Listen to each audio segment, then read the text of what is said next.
सुप्रभात।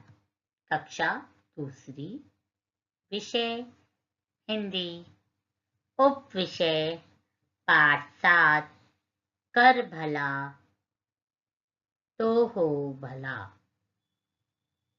तथा पाठ 3, व्यंजन वर्ण।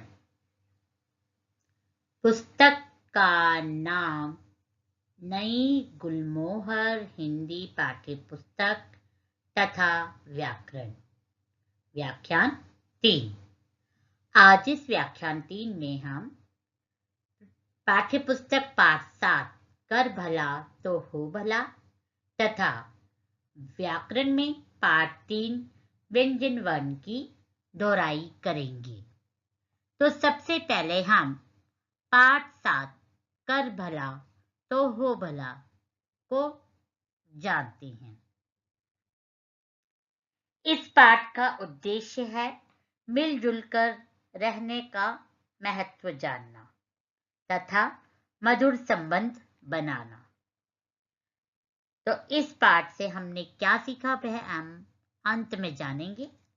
सबसे पहले इस चित्र को देखते हुए कहानी को समझें।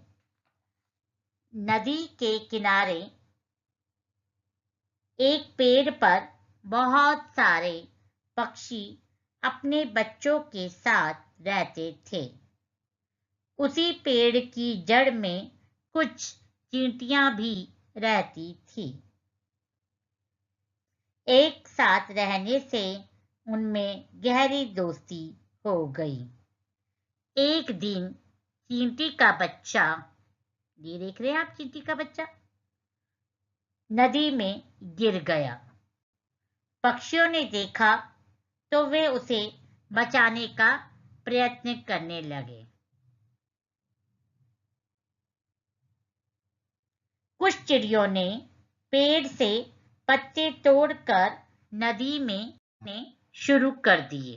देखिए नदी में फेंकना पत्ते। उन्होंने चींटी के बच्चे को पत्ते पर चढ़ने के लिए कहा। चींटी का बच्चा पत्ते पर चढ़ा, देखा चढ़ गया ना। तभी एक चिड़िया ने चोंच से उसे उठाकर बचा लिया। कुछ दिनों के बाद एक शिकारी का दल पानी पीने के लिए नदी पर आया। उसने पेड़ पर चिड़ियों के घोंसले देखकर कहा कि आज इन चिड़ियों और अंडों से ही दावत करेंगे। चींटियों ने शिकारी की बात सुनकर उस पर हमला कर दिया। वह घबराकर पेड़ से उतरा, देख रहे हैं जैसे उतरा, और चींटियों की फौज देखकर भाग निकला। इस प्रकार चींटियों और चिड़ियों ने एक दूसरे की मदद करी। तो बच्चों, जरूरत पड़ने पर हमें भी एक दूसरे की सहायता के लिए तत्पर रहना चाहिए। तो इस कहानी से आपने क्या सीखा? आपने सीखा सहयोग करने की भावना और हमेशा परोपकारी की भावना रखना। अब हम इस पाठ में आए भाषा ज्ञान को जानते हैं। भाषा ज्ञान में पहला प्रश्न है, उल्टे अर्थ वाले शब्द छांट कर लिखिए। जैसे शब्द आपको ऊपर दिए, छोटा, घृणा, शत्रु, अधर्म, नीचे, रात। क पे आपको शब्द दिया है धर्म, ख पे आपको शब्द दिया है ऊपर, ग पे आपको शब्द दिया है दिन। एक बार दोबारा पढ़ रही हूं।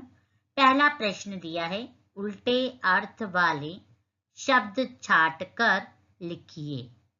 शब्द है छोटा, घृणा, शत्रु, अधर्म, नीचे, रात। ठीक है, इसमें आपको क्या करना है, यहाँ शब्द है, इसका जो उल्टा अर्थ है यहाँ से देखकर आपको लिखना है। धर्म का उल्टा क्या होगा, सोचिए। धर्म का उल्टा है अधर्म। जिसे हमने यहां से देखकर लिखा। ख पे दिया है शब्द ऊपर, ऊपर का उल्टा क्या होगा? नीचे, जिसे हमने यहां से देखकर लिखा।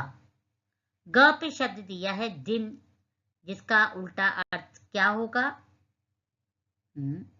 रात, जिसे हमने यहां से देखकर लिखा। और भी जानते हैं, और भी शब्द। यहाँ पे आपको दिया है शब्द मित्र, यहाँ पे आपको शब्द दिया है प्रेम, च पे आपको शब्द दिया है बड़ा। तो अब आप सोचिए मित्र का उल्टा क्या होता है? हाँ जी, सोचिए, वेरी गुड, शत्रु। और प्रेम का उल्टा क्या होता है? सोचिए, घृणा। क्या होता है प्रेम का उल्टा? घृणा। और बड़ा का उल्टा क्या हुआ? छोटा। बड़ा का उल्टा क्या हुआ? छोटा। तो ये थे उल्टे अर्थ वाले शब्द। अब आप जानेंगे प्रश्न नंबर 2 को। प्रश्न नंबर 2 आपको दिया है, दिए गए शब्दों को उचित स्थान पर लिखिए। दिए गए शब्दों को उचित स्थान पर लिखिए। शब्द कौन कौन से हैं? देखिए, धर्म, प्रेम, प्रतिदिन, निर्णय, बुजुर्ग और प्रयत्न। अब इसमें आपको देखना है, जो रेफ वाले हैं उनको एक साइड लिखा और जो पदेन वाला एक साइड। देखिए, जैसे धर्म, निर्णय, बुजुर्ग, ये इसमें आप देख रहे हैं रेफ की मात्रा का प्रयोग हुआ है, ऊपर की तरफ कर रहा है। प्रेम, प्रतिदिन, प्रयत्न में रेड कहां पर आ रहा है? नीचे की साइड में। तो ये 3 शब्द जो हैं आपके, ये है आपके रेफ की मात्रा वाले, और ये 3 एक जैसे हैं जो पदेन की मात्रा के हैं। अब अगला प्रश्न जानते हैं। तो हम प्रश्न नंबर 3 को जानते हैं। प्रश्न नंबर 3 दिया है आपको, पढ़िए, समझिए और लिखिए। आपको यहाँ पर जो पढ़ने को दिए जा रहे हैं उसे पढ़ेंगे, फिर हम समझेंगे तथा उसे आप लिखकर भी अभ्यास करेंगे। क पे दिया है पकाना, पकाना। ख पे शब्द दिया है नाचना। ग पे शब्द दिया आना। और घ पे शब्द दिया हंसना। पहले आप इन 4 शब्दों को समझ लीजिए, पकाना, नाचना, आना और हंसना। इसको किस प्रकार बदलेंगे अब जाने। पकाना को हमने बदला पकाया, ठीक है। और उसके बाद नाचना का नाचाया नहीं होता, आपका नाचा बनेगा इसमें, ये ध्यान रखना, क्योंकि इसमें ना हटकर या लगाएंगे तो नाचिया नहीं बनता, इसलिए हमने इसको हटाकर आ की मात्रा एक की लगाई तो बन गया नाचा। इसी प्रकार आना को हम अगर ना हटाकर या लगाएंगे तो क्या बन जाएगा? आया, बिल्कुल सही। इसी प्रकार हंसना किसमें बदलेगा? हंसना का हम आखिर में या लगाएंगे तो क्या शब्द बनेगा? हंसाया। क्या बनेगा?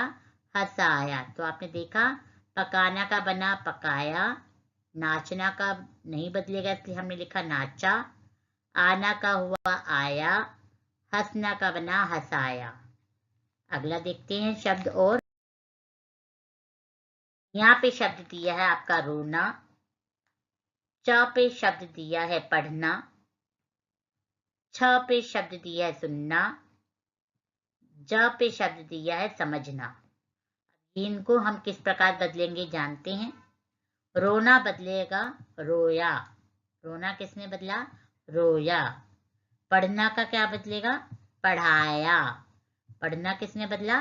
पढ़ाया में। और सुनना किसने बदला? सुनाया। सुनना बदल गया सुनाया शब्द से। और समझना का क्या बनेगा? समझाया। जाना किस प्रकार हमने ना हटाकर या का प्रयोग किया, और कई कई जगह हमने उससे पहले आ की मात्रा का भी प्रयोग किया, ठीक है, उस शब्द की शुद्धता के लिए। अब हम जानेंगे, ये तो हुआ पाठ 7, कर भला तो हो भला की दोहराई। अब हम व्याकरण की दोहराई करते हैं। व्याकरण की कौन से चैप्टर की दोहराई होगी? पाठ 3, व्यंजन वर्ण। अब हम पाठ 3 व्यंजन वर्ण को जानते हैं, जिसे मैंने आपको पहले भी पढ़ाया, तो एक बार हम दोबारा दोहराएंगे। इसमें हम पढ़ेंगे सबसे पहले व्यंजन वर्ण, मौखिक व्यंजन।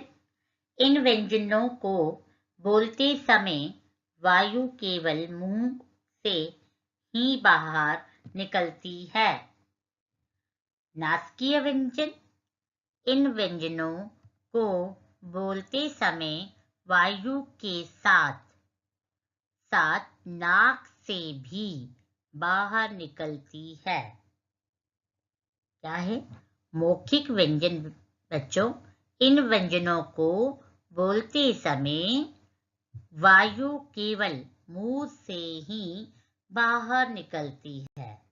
और जो नासिकीय व्यंजन है, इन व्यंजनों को बोलते समय वायु के साथ साथ मतलब मुंह के साथ साथ नाक से भी बाहर निकलती है वायु। ठीक है, अब अगला जानते हैं प्रमुख व्यंजनों का उच्चारण और लेखन। अनुस्वार। सबसे पहले अनुस्वार। अनुस्वार क्या है? यह एक नासिकीय व्यंजन है। यह एक नासिकीय व्यंजन है। इसे लिखकर दिखाने के लिए बिंदु का चिन्ह लगाया जाता है। जैसे चंद्रमा, बंदर, कंगन, मंदिर, संतरा। ठीक है, दोबारा देखते हैं। प्रमुख व्यंजनों का उच्चारण और लेखन जानते हैं। जैसे अनुस्वार। अनुस्वार क्या है? यह एक नासिकीय व्यंजन है। इसे लिखकर दिखाने के लिए बिंदु का चिन्ह लगाया जाता है। जैसे चंद्रमा में हमने देखो बिंदु लगाया ना, और ये नाक से आवाज आती है, देखिए आप, नाक और मुंह से। बंदर, इसमें भी बिंदी का प्रयोग किया है। कंगन, इसमें भी बिंदी का प्रयोग हुआ। मंदिर, संतरा, तो ये क्या है? ये अनुस्वार का चिन्ह होता है। अगला जानते हैं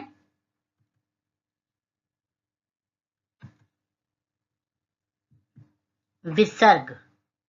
यह भी एक व्यंजन ध्वनि है तथा इसका वर्ण है, क्या है इसका वर्ण? दो बिंदी की तरह से होता है ऊपर। विसर्ग क्या है? यह भी एक व्यंजन ध्वनि है तथा इसका वर्ण है इस प्रकार। इसका ये चिन्ह होता है, ध्यान रखना। ठीक है, दो बिंदी की तरह। आगे जानते हैं हिंदी में यह है अधः के रूप में बोला जाता है। जहां तक लिखने की बात है, संस्कृत के जो शब्द हिंदी में आ गए हैं उनको विसर्ग लगाकर ही लिखा जाता है। जैसे प्रायः, अतः आदि। तो क्या है? देखिए, हिंदी में यह ह के रूप में बोला जाता है। जब विसर्ग का चिन्ह होगा तो उसमें आप देखिए अंत में ह की आवाज आएगी। और जहां तक लिखने की बात है तो संस्कृत के जो शब्द हिंदी में आ गए हैं उनको विसर्ग लगाकर ही लिखा जाता है। जैसे प्रायः, देखो है की आवाज आई, ये संस्कृत से है तो हमने दो बिंदी के रूप अर्थात विसर्ग का चिन्ह लगाया। अतः, देखो अंत में है की आवाज आई तो विसर्ग करो। तो जाना आपने। अगला देखते हैं हम आगत व्यंजन। आगत स्वर की ही तरह हिंदी में कुछ व्यंजन ध्वनियां विदेशी भाषाओं के शब्द आ जाने के कारण आ गई है। इन्हें आगत व्यंजन कहते हैं। इनके लिए वर्णों के नीचे बिंदु अर्थात नुक्ता लगाकर नए वर्ण बनाए गए हैं। ये वर्ण है ज तथा फ। इसको ज नहीं बोलेंगे हम, ज फ। ठीक है, दोबारा देखते हैं आगत व्यंजन क्या है। आगत स्वर की ही तरह हिंदी में कुछ व्यंजन ध्वनियां विदेशी भाषाओं के शब्द आ जाने के कारण आ गई है। इन्हें आगत व्यंजन कहते हैं। इनके लिए वर्णों के नीचे बिंदु अर्थात नुक्ता लगाकर नए वर्ण बनाए गए हैं। ये वर्ण हैं ज के नीचे बिंदी नुक्ता तथा फ के नीचे बिंदी। अब हम इनके शब्दों को भी जानते हैं। उदाहरण के तौर पे देखिए, ज से शब्द जहाज, ज़ेब्रा, जोर, दरवाजा। फ से शब्द देखिए, फाइल, लिफाफा, फर्क, फीस। दोबारा देखते हैं, ज से बना जहाज, जहाज, ज़ेब्रा, जोर, दरवाजा। फ से बना फाइल, लिफाफा, फर्क, फीस। ठीक है, अब अगला देखते हैं। नए व्यंजन हिंदी में ड ढ ध्वनियों से दो नए व्यंजन विकसित हुए हैं। ये हैं अड तथा अढ। देखिए, इनका शब्दों में प्रयोग अड से जो शब्द है लोमड़ी, लकड़ी, साड़ी, गाड़ी आदि, और अढ से है शब्द बढ़ई, चढ़ना, पढ़ना, बढ़ना आदि। क्या बोला मैंने, दोबारा देखते हैं। नए व्यंजन हिंदी में ड ढ ध्वनियों से दो नए व्यंजन विकसित हुए हैं। ये हैं अड तथा अढ। देखिए, इनका शब्दों में प्रयोग किस प्रकार हुआ। अड से शब्द हैं लोमड़ी, लकड़ी, साड़ी, गाड़ी आदि। एक और पहचान है बच्चों, जब अड और अढ का प्रयोग होता है तो शुरुआत में नहीं होते वो शब्द। अगर ये शुरू में होते हैं तो वह शब्द या तो ड से शुरू होता है या ढ से। लेकिन अगर ये मध्य में या अंत में प्रयोग हो रहे ड ढ तो उसके नीचे शब्द नुक्ता का चिन्ह लगा हुआ होगा। अढ से बना बढ़ई, चढ़ना, पढ़ना, बढ़ना आदि। तो बच्चों, हमने सीखा इस पाठ में नंबर 1, स्वरों की तरह हिंदी में व्यंजन भी दो तरह के पाए जाते हैं। संस्कृत से प्राप्त व्यंजन तथा नए व्यंजन। क्या बोला, नंबर 1, स्वरों की तरह हिंदी में व्यंजन भी दो तरह के पाए जाते हैं। संस्कृत से प्राप्त व्यंजन तथा नए व्यंजन। और दूसरा जानते हैं। दूसरा हमने जाना, अनुस्वार एक नासिकीय व्यंजन है। इसके उच्चारण में वायु मुख और नाक दोनों से बाहर निकलती है। नंबर 2 पे क्या जाना, अनुस्वार एक नासिकीय व्यंजन है। इसके उच्चारण में वायु मुख और नाक दोनों से बाहर निकलती है।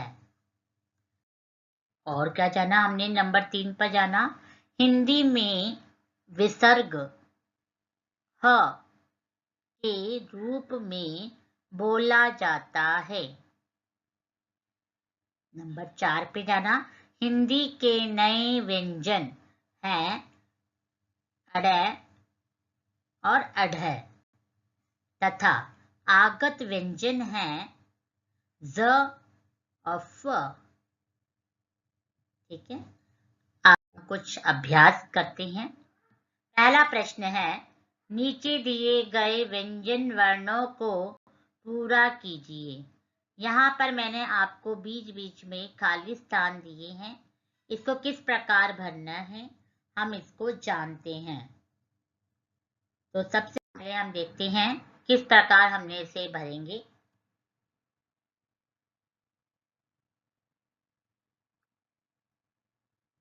क्या था प्रश्न? नीचे दिए गए व्यंजन वर्णों को पूरा कीजिए।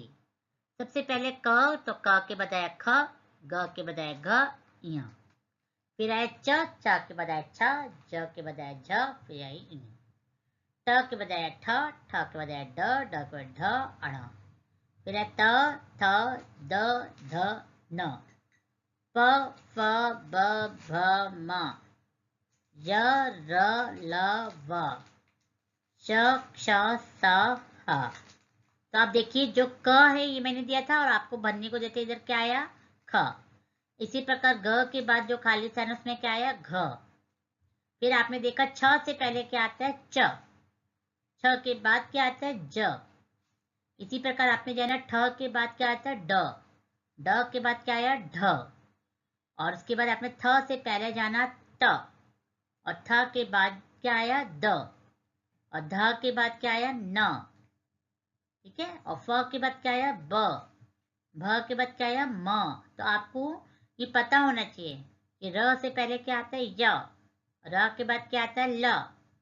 श शलगम के बाद क्या आता है? श षटकोण। स के बाद क्या आता है? ह। तो आपको बच्चों ये व्यंजन होते हैं, ये व्यंजन आपको पंक्ति के रूप में आने चाहिए। जैसे क के बाद क्या आता है? ख, ख के बाद ग, ग के बाद घ, घ के बाद इया। च, छ, ज, झ, इणी। ट, ठ, ड, ढ, अण। त, थ, द, ध, न। प, फ, ब, भ, म। य, र, ल, व। श, क्ष, स, ह। अगर आपको ये आती होंगी तभी आप इन पंक्तियों को भर पाएंगे। दूसरा प्रश्न दिया है आपको, कोष्टक में दिए गए सही शब्द से रिक्त स्थानों की पूर्ति कीजिए। क पे दिया है अनुस्वार एक नासकीय व्यंजन है। आपको कोष्टक में दो शब्द दिए हैं, नासकीय और आगत। इसमें से आंसर हमने लिखा नासकीय। हिंदी में विसर्ग का उच्चारण ह के रूप में होता है। इसमें आपको कोष्टक में शब्द दिए हैं विसर्ग और अनुस्वार, तो इसमें से विसर्ग आएगा। तीसरा प्रश्न दिया है अडय अथवा अढ़य से शब्द पूरे कीजिए।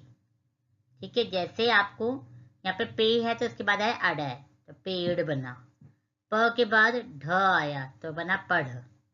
और र ब के बाद आया अड़य तो बना रबड़। तो आपको ये जो शब्द हैं उन शब्दों में आपको देखना है अड़य की आवाज आ रही है अढ़य की, तो उसे आपने इधर लिखना है। ठीक है। तो जान लिया। अब आपका आज गृह कार्य क्या रहेगा? आज आपका गृह कार्य व्याख्यान 3 का रहेगा प्रदत्त कार्य करो। सबसे पहले आपने अपना नाम लिखना है और दिनांक डालनी है। उसके बाद प्रश्न नंबर 1 आपको क्या दिया आपको समझना है। इनमें कौन कौन से वर्ण जुड़े हुए हैं, मतलब जैसे अक्ष में कौन कौन से वर्ण जुड़े हुए हैं आपने वहां यहाँ पे लिखना है। त्र में कौन कौन से जुड़े हुए हैं, य में कौन से जुड़े हैं और श्र में कौन से जुड़े हैं। मैंने आपको बताया है, आप याद करके इसे भरेंगे। दूसरा प्रश्न मैंने आपको दिया है, दिए प्रश्नों के उत्तर दीजिए। यहाँ प्रश्न दिया गया है जिसका आपको उत्तर लिखने हैं, जिसके आपको उत्तर लिखने हैं। प्रश्न नंबर 3 दिया है, दिए गए शब्दों के अर्थ लिखिए। यहाँ शब्द दिए हैं जिनके आपको अर्थ सोचकर दिए गए खाली स्थान में लिखना है। चौथा दिया है, रिक्त स्थानों को व्यंजन लिखकर पूरे कीजिए। रिक्त स्थानों को व्यंजन लिखकर पूरे कीजिए, मतलब जहां पर आपको खाली स्थान दिए हैं इसमें आपको सोचना है कि इससे पहले खाली है तो कौन सा आएगा, इसके बाद का खाली है तो इसके बाद कौन सा व्यंजन आएगा। आप इसे सोचते हुए इसे भरेंगे। और अगला प्रश्न आपको दिया है, अड़य और अढ़य, किन शब्दों में अढ़य का आएगा, किन शब्दों में अढ़य आएगा, इसे सोचकर आपको इनमें भरना है। ठीक है, तो अब आप अपने गृह कार्य को समझ चुके होंगे, तो आप सभी ध्यानपूर्वक अपना प्रदत्त कार्य करना।